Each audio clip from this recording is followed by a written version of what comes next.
Guys আজকে আমরা এসেছি জলপাই পাড়তে। আমরা একদম রেডি। আর দেখো মা পাড়ছে, এখানে একটা পড়েছে। কোথায় কোথায় কোথায়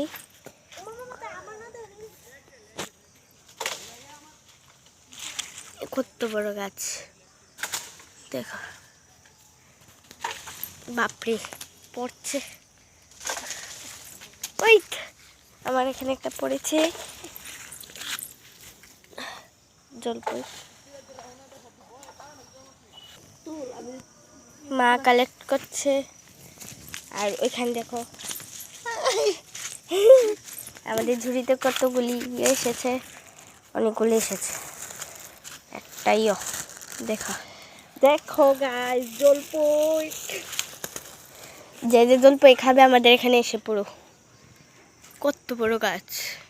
ওই জুম করে দেখায় কতগুলি। ওইখানে আমাদের আমি একটা জলপিও ছাড়বো না, সব জলপি নিয়ে যাবো, একটা জলপিও ছাড়বো না। আমার প্ল্যান এটা, বুঝলা? আর আমার প্ল্যান হয়েছে কলা গাছে ধরে রাখবে। তো গাইস এখন আমরা পারি। আর তোমরা যদি ভালো লাগে ভিডিওটা তাহলে লাইক, সাবস্ক্রাইব, কমেন্ট, শেয়ার নিশ্চয়ই করবে। আর বাই গাইস।